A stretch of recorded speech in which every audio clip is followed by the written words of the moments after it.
Hello everyone, welcome to my channel. আশা করি তোমরা সবাই ভালো আছো। তো আজকে আমি তোমাদেরকে রেলের পরীক্ষার জন্য, রেলের সামনে তোমাদের এএলপি পরীক্ষা আছে, তো সেই পরীক্ষার জন্য একটা স্যাম্পল কোশ্চেন পেপার হিসাবে আজকে তোমাদেরকে এই ক্লাস করাচ্ছি। তো যদিও এটা স্পেশালি রেলের পরীক্ষার জন্য, কিন্তু এখানে যেহেতু প্রতিটা চ্যাপ্টার থেকে অঙ্ক আছে, তো অন্যান্য যে সমস্ত পরীক্ষা আছে সেগুলোর ক্ষেত্রেও এটা সমানভাবে গুরুত্বপূর্ণ। তো তোমরা ভিডিওটা শেষ পর্যন্ত দেখো, তাহলে প্রতিটা চ্যাপ্টার থেকে অঙ্ক পাবে এবং তোমরা জানতে পারবে। তো প্রথম যে অঙ্ক দেখো, সেটা কি বলছে যে এক অসাধু দোকানদার 25 টাকা প্রতি কেজি দরে লবণ কিনে 25 টাকা প্রতি কেজি দরে বিক্রি করে। এতে খুশি না হয় ওজনে প্রতি কেজিতে 200 গ্রাম কম দেয়, লাভের হার কত?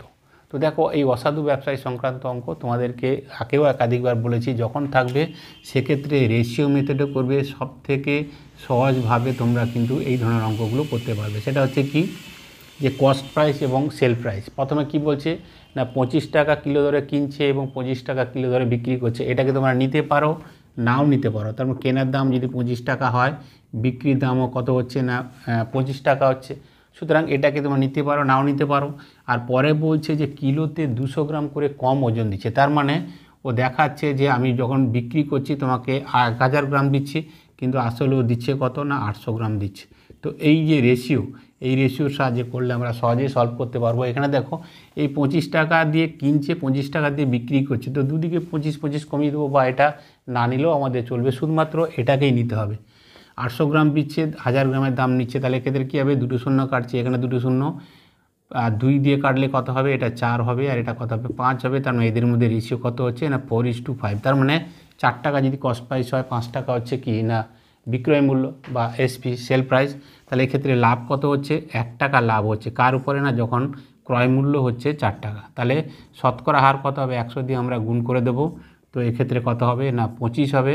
তার মানে এক্ষেত্রে লাভের যে হার, সেটা হচ্ছে শতকরা কত, 25%। সি হচ্ছে সঠিক উত্তর।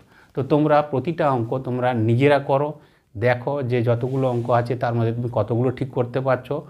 তো তাহলে তুমি তোমার নিজের স্কোরটাও তুমি বুঝতে পারবে। সুতরাং এই অঙ্ক সরাসরি রেশিও মেথডে করবে, খুব সহজে হবে। 25%, সি হচ্ছে সঠিক উত্তর। এবারের অঙ্ক হচ্ছে ইনকাম এক্সপেন্ডিচার, এইটা থেকে। তো কি বলছে যে এক ব্যক্তি প্রতি মাসে 6000 টাকা আয় করে এবং আয়ের 80% খরচা করে। যদি তার আয় 20% বাড়ে এবং খরচ 10% বাড়ে, তবে তার জমানোর বৃদ্ধির হার কত? তো এখানে দেখো, সরাসরি অঙ্কে যেটা বলছে যে ইনকাম বা তার আয়, সেটা হচ্ছে কত না 6000 টাকা। তো এখানে বলছে যে ইনকাম, আমরা জানি ইনকাম থেকে কি হয় না, ইনকাম থেকে খরচা হয় আর বাকিটা কি হয় না জমানো হয়। টোটাল যে ইনকাম, সেটা কি হবে না তার টোটাল এক্সপেন্ডিচার এবং প্লাস তার সেভিংস, দুটো যোগ করলে আমরা ইনকাম পেয়ে যাব। ঠিক আছে। তো এই ধরনের অঙ্কের ক্ষেত্রে যেটা তার মাসিক ইনকাম বা যেটা দেওয়া থাকবে, সেটা কিন্তু ক্যালকুলেশনে আনার কোনো প্রয়োজন নেই। ঠিক আছে। তাহলে কি হচ্ছে দেখো, আমি যদি ধরে নিই যে তার আয় যদি 100 টাকা হয়, তাহলে সেক্ষেত্রে কি বলছে না তার 80% সে খরচা করছে। তার এক্সপেন্ডিচার কত হবে, এর 80% মানে কত হবে না 80 টাকা। তাহলে বাকি জমাবে কত না 100 টাকা যদি 80 টাকা খরচা করে, তাহলে সেভিংস বা জমাবে কত না 20 টাকা জমাবে। অঙ্কে বলছে যে তার আয় যদি 20% বৃদ্ধি পায়, তার মানে এখানে আয় 20% বৃদ্ধি পাওয়ার অর্থ কি, যদি 100 টাকা হয় তাহলে 20% হলে তার কত টাকা আয় বাড়বে, 20 টাকা বাড়বে। সঙ্গে সঙ্গে বলছে যে 20% যেমন আয় বাড়ছে, তেমনি কি হচ্ছে না তার খরচও তার 10% বৃদ্ধি পাচ্ছে। তাহলে খরচ আগে কত ছিল 80 টাকা, তাহলে এর যদি 10% বৃদ্ধি পায়, তাহলে কত বৃদ্ধি পাবে না 8 টাকা বাড়বে।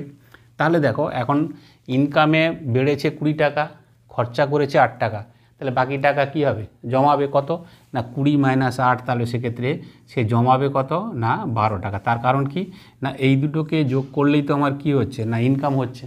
তাহলে 20 টাকা বেড়েছে আর এক্সপেন্ডিচার তার 8 টাকা বেড়েছে, তাহলে 20 - 8, তাহলে বাকি 12 টাকা সে কী করবে, সেভ করবে, জমাবে।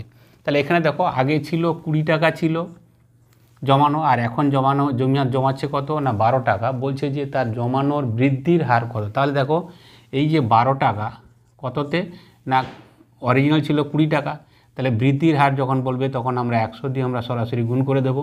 20 দিয়ে কাটলে সেক্ষেত্রে কত হবে, 20 × 5 = 100। তার মানে এক্ষেত্রে কত হবে, বৃদ্ধির হার, জমানোর বৃদ্ধির হার হচ্ছে কত 60%। তার মানে এতে হচ্ছে সঠিক উত্তর।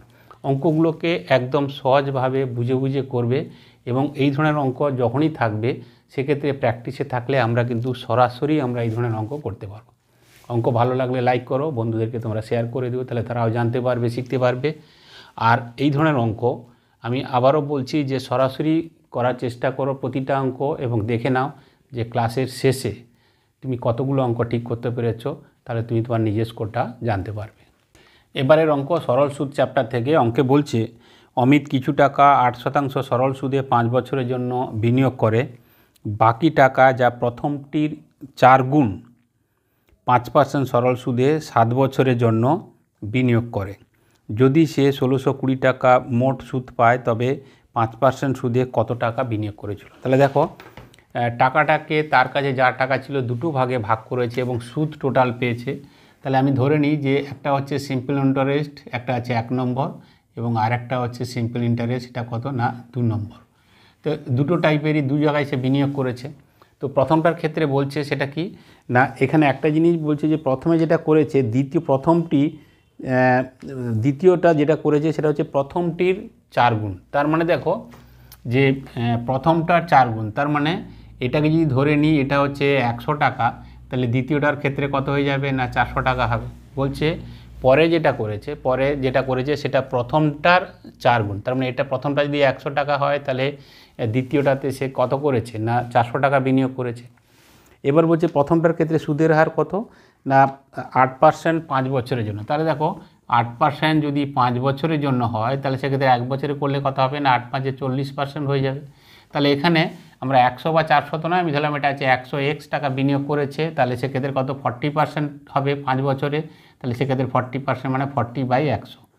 এবং পরেরটার ক্ষেত্রে বলছে তাহলে এটাকে করে নিই 400x, এটার ক্ষেত্রে কত পার্সেন্ট হবে না, এটার ক্ষেত্রে দ্বিতীয়টার ক্ষেত্রে বলছে সেটা হচ্ছে কত না 5% সরল সুদে 5 বছরের জন্য। তাহলে 5% সরল সুদে 7 বছরের জন্য যদি হয় তাহলে 7 5 35% হয়ে যাবে। তাহলে এক্ষেত্রে 35% মানে কত 35/100। তো এইটা তো দুটো মিলে বলছে কত না 1620 টাকা সে সুদ পেয়েছে, তাই না? মোট সুদ কত পেয়েছে না মোট সুদ হচ্ছে 1620 টাকা।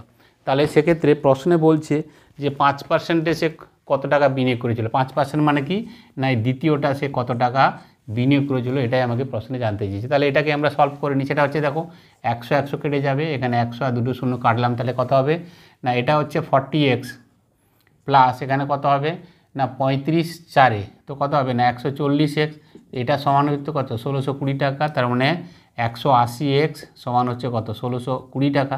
শূন্য শূন্য কাটলাম, তার মানে এক্ষেত্রে 18 দিয়ে কাটলে কত হবে 9 হবে। তার মানে x এর মান হচ্ছে কত না 9। তাহলে এক্ষেত্রে 5% সুদে যেটা আমরা দ্বিতীয়টা কত টাকা বিনিয়োগ করেছিল না সেটা হচ্ছে 400x।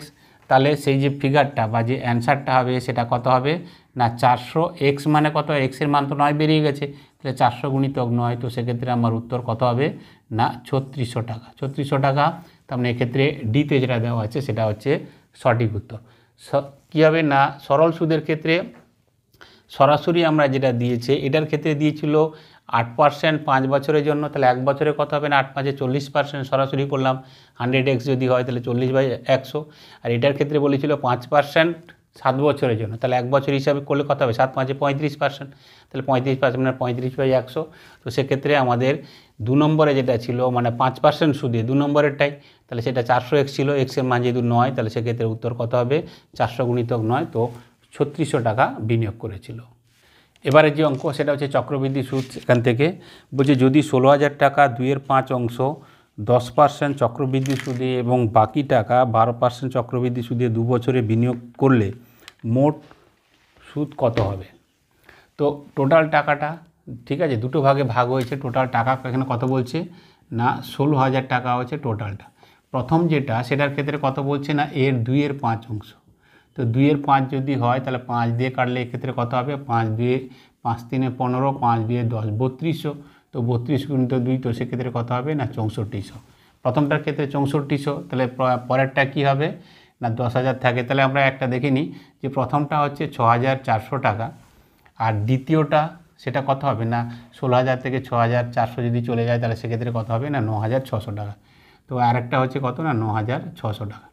তো এখানে একটা জিনিস দেখো যে প্রথম যেটা টাকাটা সেটার ক্ষেত্রে সুদের হার কত বলছে না 10%, 10% চক্রবৃদ্ধি সুদ, এবং সেটা কত না 2 বছরের জন্য। 10% চক্রবৃদ্ধি সুদ হলে আমরা এমনিতেই জানি সেটা কত হবে না 10 + 10, তো কত হবে, দুটো যোগ করবে 20 হবে, এবং 20 এর সঙ্গে আবার কি করবে না 10 স্কোয়ার যোগ করবে। 10 স্কোয়ার কত 100, তার মানে এরপরে দুটো শূন্য লাগাবে, এইটা এখানে আনবে, তাহলে কত হয়ে যাচ্ছে না 21%। তাহলে প্রথমটার ক্ষেত্রে কত হবে না 6400 ইন্টু 21%, তার মানে 21% মানে কত 21/100। পরেরটার ক্ষেত্রে হচ্ছে 9600 টাকা। সুদের হার কত বলেছে না সুদের হার যেটা বলেছে 12% 2 বছরের জন্য। তাহলে এটার ক্ষেত্রে 12% 2 বছরে কম্পাউন্ড করলে কত হবে 12% + 12%, দুটোকে যোগ করবে কত হবে 24, আর 12 স্কোয়ার করবে, 12 স্কোয়ার কত 144, তাহলে 0.144, এই একটা কিন্তু এর সঙ্গে যোগ হয়ে যাবে। তাহলে সেক্ষেত্রে কত হবে 24 আগে 25 0.44%। তাহলে এইটার ক্ষেত্রে হবে কত না সেটা হচ্ছে কত না 25.44%, তার মানে কত হবে না 100। তাহলে এইটার ক্ষেত্রে সুদ হচ্ছে 6400 টাকার 21% আর 9600 টাকার 25.44%। দুটোকে যোগ করলে আমাদের সরাসরি চলে আসবে সুদ। দুটো শূন্য কাটলাম, এখানে দুটো শূন্য কাটলাম। একটু যদি খেয়াল করো তাহলে সেক্ষেত্রে অঙ্ক কিন্তু পুরোটা করারও দরকার হবে না। তার কারণ দেখো প্রথমটার ক্ষেত্রে 64কে 21 দিয়ে গুণ করলে কোনো তো দশমিক আসবে না, পুরো কমপ্লিট নাম্বার আসবে। কিন্তু দ্বিতীয়টার ক্ষেত্রে দেখো 96কে 25.44 দিয়ে করলে অবশ্যই কিন্তু দশমিক আসবে। তাহলে কি হবে না শুধুমাত্র একটা জিনিস আমরা খেয়াল করলে পুরো অঙ্ক করার দরকার নেই। আমরা ইউনিট ডিজিট বা এককের ঘরে কি হবে দশমিকের একদম ডান দিকে যেটা আছে 2 নম্বরে কি হবে না 6 4 24, তাই না 6 আছে আর এখানে কত আছে না 4 আছে, তার মানে যেটা পয়েন্টের পরে যে দুটো ঘর হবে দ্বিতীয় নম্বর ঘরে অবশ্যই কি হবে না 6 4 24 হবে। ঠিক আছে, 6 4 24 আমরা উত্তরে দেখব যে কোথায় যে উত্তরটা আছে তার দশমিকটা একদম ডান দিকে 4 আছে, এখানে 8 আছে হবে না, এখানে 2 আছে হবে না, এখানে 4 আছে 6 আছে, তার মানে এক্ষেত্রে সি হচ্ছে সঠিক উত্তর। সুতরাং গুণ করলে তোমরা পাবে, কিন্তু গুণ করতে গেলে সময় লাগবে। আমরা প্রশ্ন দেখব, প্রশ্ন সঙ্গে সঙ্গে এই ধরনের ক্যালকুলেশনের ক্ষেত্রে উত্তরের দিকেও তাকাবো যে 6 4 24, এখানে তো কোনো দশমিক হচ্ছে না, তাহলে 6 4 24 মানে একদম ডান দিকে 4 হবে। যদি দুটো থাকতো বা একের বেশি থাকতো তাহলে আমরা ক্যালকুলেশন করতাম, কিন্তু এক্ষেত্রে ক্যালকুলেশনের দরকার নেই, 4 একটা আছে, সি হচ্ছে সঠিক উত্তর। এবারে যে অঙ্ক দেখো বয়স সংক্রান্ত অঙ্ক, প্রতিটা পরীক্ষাতেই থাকে। তো এখানে কি বলছে যে 7 বছর পূর্বে প্রাচীর বয়স তার মেয়ের বয়সের 4 গুণ ছিল, এখন থেকে 4 বছর পরে প্রাচীর বয়স হবে তার মেয়ের 2.5 গুণ। বর্তমানে প্রাচী ও তার মেয়ের বয়সের যোগফল কত? তাহলে এখানে দেখো দুটো জিনিস দিয়েছে, দুজন আছে, একজন হচ্ছে প্রাচী এবং আর একজন আছে তার মেয়ে, তার মানে ডটার। ঠিক আছে, প্রাচী এবং তার মেয়ে আছে। প্রথমেই বলছে সেটা হচ্ছে কি না 7 বছর পূর্বে। ঠিক আছে, তাহলে বর্তমান যদি এখানে হয় তাহলে আমি ধরে নিচ্ছি যে 7 বছর পূর্বে, তার মানে এটা হচ্ছে কত না 7 বছর পূর্বে তাদের বয়স কত ছিল না তার মেয়ের বয়সের 4 গুণ। তার মানে তার মেয়ে যদি 1 হয় তাহলে সেক্ষেত্রে তার মা কত হবে না 4 হবে। তার মেয়ের বয়সে 4 গুণ ছিল 7 বছর আগে। আর এখন বলছে 4 বছর পরে, মানে বর্তমান থেকে 4 বছর পরে, তার মানে এটা কত না এটা হচ্ছে 4 বছর, বর্তমানের থেকে 4 বছর পরে, মানে 4 বছর পরে তার কত হবে তার মেয়ের বয়সের 2.5 গুণ। তো মেয়ের বয়সের 2.5 গুণ যদি হয় তার মানে এক্ষেত্রে কত হবে না এ যদি 1 হয় তাহলে এক্ষেত্রে কত হবে না 2.5 হবে। তো 2.5 না রেখে আমরা কি করব, এটাকে 2 করব আর এটাকে 5 করব, তাহলে সেক্ষেত্রে আমাদের সুবিধা হবে। তাহলে এক্ষেত্রে দেখো 1কে আমরা 2 করলাম আর 2.5কে আমরা কত করছি, এটা যদি 2 হয় তাহলে এক্ষেত্রে তখন এটা কত হয়ে যাচ্ছে না 5 হচ্ছে, আর 2-এর ঠিক 2.5 গুণ হচ্ছে কত না 5। ঠিক আছে, তো এবার আমরা এই ধরনের অঙ্কের ক্ষেত্রে প্রথমে দেখে নেবো যে এদের ডিফারেন্স কত আছে। এখানে ডিফারেন্স কত আছে 4:3, মানে 4:1 মানে 3, আর এখানে 5:2, এখানেও ডিফারেন্স কত আছে না একই আছে। তো একই আছে তাহলে কোনো অসুবিধা নেই। তাহলে এক্ষেত্রে দেখো যে 1 থেকে 2 এখানে ইউনিট বেড়েছে কত না 1 ইউনিট বেড়েছে। তো এই 1 ইউনিট বাড়ার জন্য কত সময় লেগেছে না 7 বছর আর 4 বছর, মানে বর্তমান 7 বছর আগে আর এটা 7 বছর আগামীতে, তার মানে 7 আর 4 11 বছর লেগেছে ওই 1 ইউনিটের জন্য।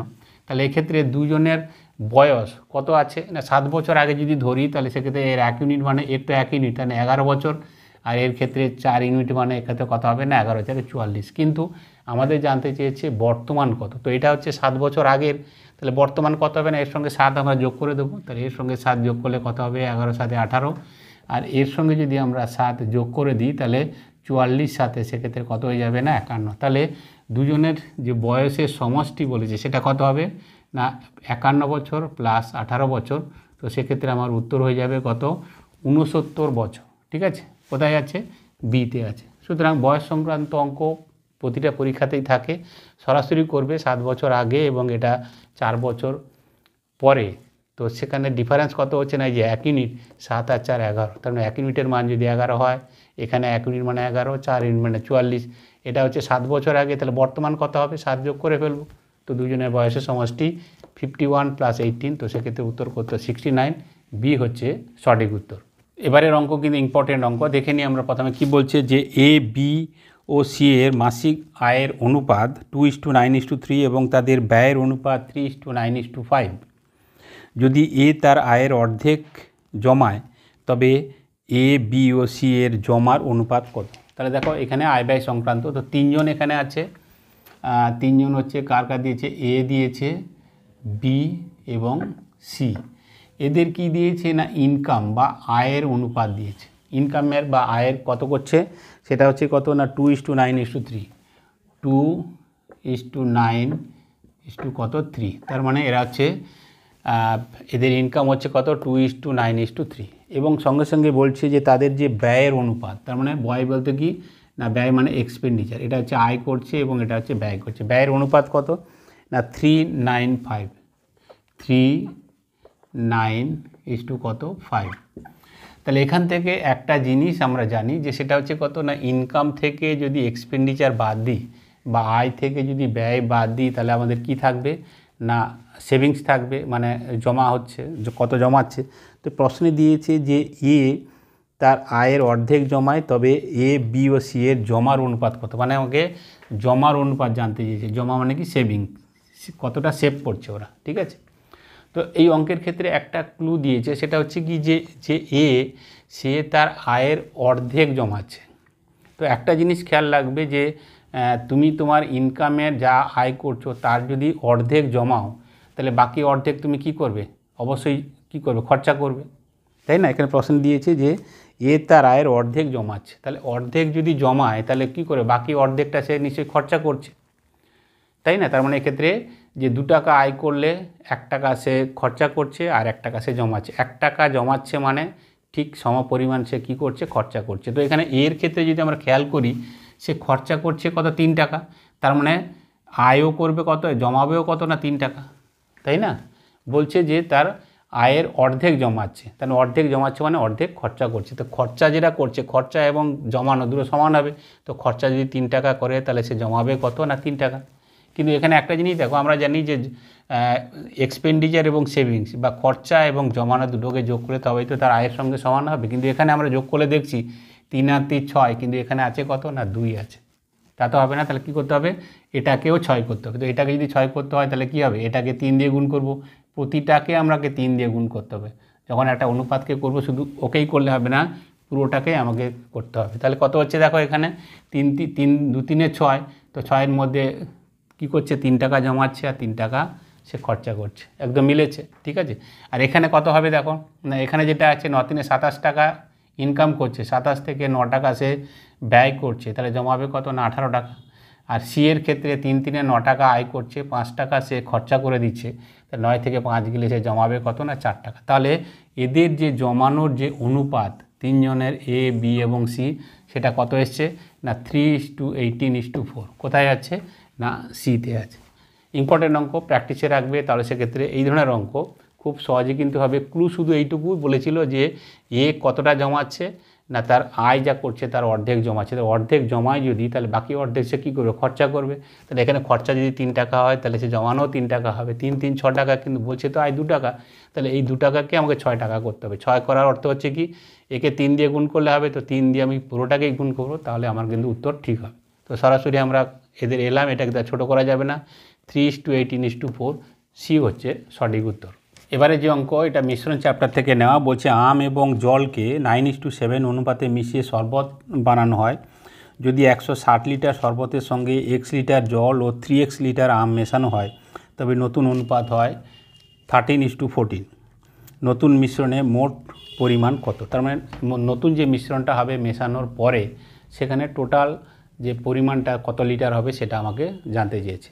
তাহলে এখানে দেখো দুটো জিনিস, একটা হচ্ছে কি যে জলের সঙ্গে আমাকে কি না আম মেশানো হচ্ছে, জল এবং আমের শরবত, এদের যে অনুপাত সেটা কত বলে দিয়েছে, শুরুতেই বলছে সেটা হচ্ছে 9:7, 9:7। তো এদের টোটাল পরিমাণ হচ্ছে কত না 160 লিটার। এখানে তো বলেই দিচ্ছে যে 160 লিটারের মধ্যে তাদের অনুপাত কত আছে না 9:7। জল যদি 9 থাকে তাহলে সেক্ষেত্রে আম কত থাকবে না 7 থাকবে। তাহলে 9 7 16 ইউনিটের মান হচ্ছে 160, তাহলে 1 ইউনিট কত হবে 10 হবে। তাহলে এখানে 9 ইউনিট মানে এখানে কত আছে না 90 লিটার আছে। আর এখানে 7 ইউনিটের অর্থ হচ্ছে কি না আম আছে কত না 70 লিটার। এটা হচ্ছে 90 লিটার আর এটা কত আছে না 70 লিটার। তো এবার বলছে যে এই মিশ্রণের সঙ্গে কি হচ্ছে না জল মেশানো হচ্ছে x লিটার এবং আম মেশানো হচ্ছে কত না 3x লিটার। মেশানোর পরে মোট যে মিশ্রণটা হবে, আগে তো 160 ছিল, তারপরে এই দুটো পরিমাণ মিশে যেটা হবে সেটা আমাকে জানতে চেয়েছে যে মিশ্রণের পরে মোট পরিমাণটা কত হবে, মানে শরবতের যেটা। তাহলে এখানে একটা জিনিস দেখো যে মেশানোর পরে কিন্তু আমাকে অনুপাত দিয়ে দিচ্ছে, সেটা হচ্ছে কত না x আর 3x মেশানোর পরে অনুপাত হচ্ছে 13:14। তার মানে এটা যদি 13 হয় তাহলে এটা কত হবে না 14 হবে। ঠিক আছে, তাহলে এখানে একটা জিনিস দেখো যে 90 লিটারের সঙ্গে x লিটার জল মেশানো হচ্ছে আর এখানে 70 লিটার আমের সঙ্গে 3x লিটার আম মেশানো হচ্ছে, মানে আমের মণ্ড যেটাকে বলে আর কি। তো সেটা হওয়ার পরে কত এসছে না 13:14 হয়েছে। তাহলে এই ক্ষেত্রে টোটাল পরিমাণটা কত মেশানোর পরে, তাহলে এটাকে আমরা সহজভাবে করতে পারি যে 90-এর সঙ্গে কত এসছে না 90-এর সঙ্গে x মেশানো হয়েছে আর এখানে 70-এর সঙ্গে কত মেশানো হয়েছে না 70-এর সঙ্গে 3x মেশানো হয়েছে। তো এই দুটো মেশালে এদের যে অনুপাত সেটা কত এসছে না 13/14। এটাকে সলভ করলে আমার সরাসরি চলে আসবে, ক্রস মাল্টিপ্লিকেশন করব। 14 9 কত এসছে না 126, তার মানে 1260 প্লাস কত এসছে না 14x। ঠিক আছে, 14x। আর এপারে কত হবে না 13 7 91, তার মানে কত এসছে না 910। আর এখানে প্লাস কত হচ্ছে 13 3 39, 39x।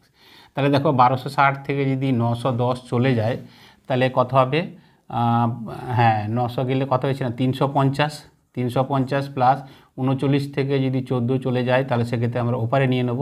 তো সেটা কত হবে না 25x।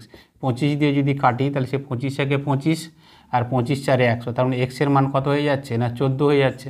তাহলে এক্সের মান যদি 14 হয় তাহলে টোটাল কত মিশলো না x প্লাস 3x, এই তো টোটালটা মিশেছে। তার মানে কত 3x প্লাস x, তার 4x মিশেছে। তাহলে এক্সের মান যদি 14 হয় তাহলে 4x এর মান কত হবে 4 দিয়ে করবো, তাহলে সেক্ষেত্রে কত হবে না 56 লিটার নতুন মিশেছে। তাহলে নতুন মিশলো 56 লিটার, তাহলে টোটাল কত হবে না 160, তাহলে 6 6 5 11 আর 1 হাতে 1। তো নতুন মিশ্রণ যেটা হবে জল এবং আমের যে শরবত সেখানে মোট পরিমাণ কত হবে না 216 লিটার। কোথায় আছে ডিতে আছে। সহজভাবে করব একদম ইকুয়েশনের সাহায্যে, যেহেতু এখানে এইভাবে দেওয়া আছে যে 90-এর সঙ্গে x আর 70-এর সঙ্গে 3x, এটার অনুপাত হচ্ছে কত না 90x প্লাস x আর 70 প্লাস 3x, এটা মানে হচ্ছে 13/14। তাহলে x এর মান পেয়ে গেলাম কত না 14। তাহলে মেশানো হয়েছিল কত x প্লাস 3, মানে মোট 4x মেশানো হয়েছিল 4x। তো x এর মান যদি 14 হয় তাহলে 14,056 লিটার, 160 প্লাস 56, তো সঠিক উত্তর ডি 216 লিটার।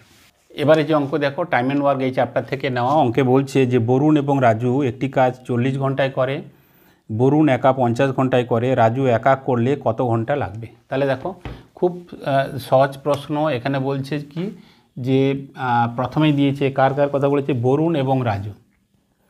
বরুণ এবং রাজু দুজনে মিলে যখন করছে তখন কাজটা সময় লাগছে কত না 40 ঘন্টা সময় লাগছে। আর বলছে শুধু বরুণ যদি একা করে তাহলে সেক্ষেত্রে সময় লাগবে কত না 50 ঘন্টা। তাহলে টোটাল কাজ আমরা কি জানি না, এদের এলসিএম করব। 40 এবং 50-এর এলসিএম কত হবে না 200 হবে। তাহলে এফিসিয়েন্সি কত হবে 40 দিয়ে ভাগ করলে এটা কত হবে না 5 এবং এটার এফিসিয়েন্সি কত হবে 4 হবে। তার মানে বরুণের এফিসিয়েন্সি হচ্ছে 4 আর বরুণ এবং রাজুর এফিসিয়েন্সি দুজনে মিলে হচ্ছে কত 5। আমরা পেয়েছি বরুণের এফিসিয়েন্সি কত না 4, তাহলে 4-এর সঙ্গে আমরা কত যোগ করব তো 5 হবে। তার মানে 4-এর সঙ্গে আমাকে যোগ করতে হবে কত না 1 যোগ করতে হবে। বরুণের হচ্ছে 4 এখানে পেয়ে গেছি, তাহলে 4-এর সঙ্গে 1 যোগ করলে তবেই তো 5 হবে। তার মানে রাজুর যে এফিসিয়েন্সি সেটা কত না 1। তাহলে রাজুর ক্ষেত্রে যে সময় লাগবে বা টাইম যেটা লাগবে সেটা কত হবে না টোটাল যে কাজ, টোটাল কাজের ক্ষেত্রে কত না 200, সেখানে আমরা রাজুর যে এফিসিয়েন্সি সেটা দিয়ে আমরা ভাগ করে দেবো। তাহলে সরাসরি পেয়ে যাবো 200/1। তার মানে এক্ষেত্রে আমার সময় লাগবে বা রাজুর ক্ষেত্রে রাজু যদি একা করে তাহলে সেক্ষেত্রে কত সময় লাগবে 200 ঘন্টা, ডি হচ্ছে সঠিক উত্তর। ছোট অঙ্ক, টাইম অ্যান্ড ওয়ার্ক থেকে সরাসরি এই পদ্ধতিতে করব, তাহলে সেক্ষেত্রে খুব কম সময়ে এই অঙ্কগুলো আমাদের সলভ হয়ে যাবে। এবারের অঙ্ক নল চৌবাচ্চা এই চ্যাপ্টার থেকে নেওয়া। বলছে দুটি নল 20 মিনিটে একটি ট্যাঙ্ক ভর্তি করতে পারে। যদি একটি নল আরেকটি নলের চেয়ে 2.5 গুণ বেশি জল ভরে, তবে দ্রুততম নলটি দিয়ে কত সময়ে ভর্তি হবে। তার মানে যেটার মধ্যে বেশি ভরছে যে নলটা, সেটা দিয়ে করলে কত সময় লাগবে আমাকে জানতে চেয়েছি। তাহলে দেখো দুটো নল আছে বা দুটো পাইপ আছে, একটা হচ্ছে পাইপ 1 এবং আর একটা ধরলাম সেটা হচ্ছে কত না পাইপ 2, দুটো পাইপ আছে। এবং এখানে যেটা বলছে এদের যে এফিসিয়েন্সি, সেটা কি বলছে এখানে না, বলছে একটি পাইপ আর একটা পাইপের 2.5 গুণ জল বেশি কী করতে পারে না ভর্তি করতে পারে। তাহলে এখানে দেখো যদি আমি ধরে নিই এ যদি 1 মিনিটে ভর্তি করে, তাহলে এর ক্ষেত্রে কত হবে না, এর ক্যাপাসিটি কী হবে না, এফিসিয়েন্সি এর 2.5 গুণ হবে। তো তার মানে এদের যদি রেশিও করি তাহলে কত হবে, 2.5 আর কত হচ্ছে না 1 হচ্ছে। আমরা এইভাবে 1 না রেখে এটাকে 2 করব, এটাকে আমরা 5 করে নেব। তার মানে এর যদি এফিসিয়েন্সি 2 হয়, তাহলে এর এফিসিয়েন্সি কত হবে, 5 হবে। তার ঠিক 2.5 গুণ হলো। ঠিক আছে। তো এবার যেটা বলছে সেটা এখানে প্রশ্নে যেটা বলছে সেটা কি বলছে যে দ্রুততম নলটি দিয়ে করলে কত সময় লাগবে। তো টোটালটার ক্ষেত্রে বলে দিচ্ছে এরা কি হচ্ছে না 20 মিনিটে ভরছে। তাহলে একটা জিনিস দেখো যে দুটো যখন পাইপ একসঙ্গে চলবে, P1 প্লাস P2, এইটা যখন একসঙ্গে চলছে তখন কত সময় লাগছে না 20 মিনিট সময় লাগছে এবং ট্যাঙ্কটা ভর্তি হয়ে যাচ্ছে। তো এখন প্রশ্নে বলছে যে যদি যেটা দ্রুততম যে নল মানে যেটা দিয়ে বেশি জল যায়, তো সেটা কত, যার এফিসিয়েন্সি বেশ মানে P1টা দিয়ে, তাহলে সেই P1 দিয়ে যদি আমি চালাই তাহলে সেক্ষেত্রে কত সময় লাগবে, ধরলাম T টাইম সময় লাগবে। এটাকে সলভ করলে আমার হয়ে যাবে। তাহলে P1 এর মান কত না 5 আর P2 হচ্ছে কত 2, তাহলে 5 প্লাস 2 এটাকে গুণ করব 20 দিয়ে, আর এখানে P1 এর মান কত 5 ইন্টু টি। তাহলে এখানে কত 5 2 7, 7 2 14, তার মানে এক্ষেত্রে কত হচ্ছে 140, আর এখানে কত হচ্ছে না 5t, 5 দিয়ে যদি কাটি তাহলে সেক্ষেত্রে কত হবে না 5 2 10, 5 8 40, তার মানে টি যেটা বলেছিলাম যে টাইমটা লাগবে সেটা হচ্ছে কত না 28 মিনিট সময় লাগবে। কোথায় আছে, এতে আছে সঠিক উত্তর। একদম সহজ অঙ্ক, নল চৌবাচ্চা দিয়ে দুটোর ক্ষেত্রে এফিসিয়েন্সি দিয়ে দিয়েছে যে একটা আর একটার 2.5 গুণ, তাহলে 1:2.5, বা এটাকে আমরা কী করতে পারি, এটাকে ডাবল করব 2 আর এটা 5 হবে, তার মানে এর এফিসিয়েন্সি হচ্ছে বেশি। প্রশ্নে সেটাই বলেছে যার এফিসিয়েন্সি বেশি বা যেটা দ্রুততম ভর্তি করতে পারে, কম সময় যেটা ভর্তি করতে পারে বা যার এফিসিয়েন্সি বেশি, সেটা দিয়ে করলে কত সময় লাগবে। তো আমরা যে দুটো দিয়ে করলে 20 মিনিট সময় লাগছে, দুটো যখন যোগ করছে P1 প্লাস P2, তাকে 20 মিনিট সময় দিলে ট্যাঙ্কটা ভর্তি হয়ে যাচ্ছে। আর বলছে যেটা দ্রুততম ভরছে, তাহলে 5 P1 দিয়ে হচ্ছে, তাহলে সেটার ক্ষেত্রে কত সময় লাগবে, ধরলাম টি, তো টি এর মান বেড়ে গেলো কত 28 মিনিট। এ হচ্ছে সঠিক উত্তর। আর যে অঙ্ক দেখো সেটা হচ্ছে চোর পুলিশের অঙ্ক। অঙ্কটাতে বলছে যে এক চোর 600 মিটার দূরে পুলিশকে দেখে 12 কিলোমিটার প্রতি ঘন্টা বেগে দৌড়তে লাগলো। পুলিশে 15 কিলোমিটার প্রতি ঘন্টা বেগে দৌড়তে লাগলো। কত মিনিটে পুলিশ চোরটিকে ধরবে। খুবই সহজ প্রশ্ন, তোমরা একাধিকবার করেছো এই ধরনের। তো এখানে দেখো যে ডিস্টেন্স যেটা সেটা কত না 600 মিটার। ঠিক আছে, 600 মিটার হচ্ছে ডিস্টেন্স।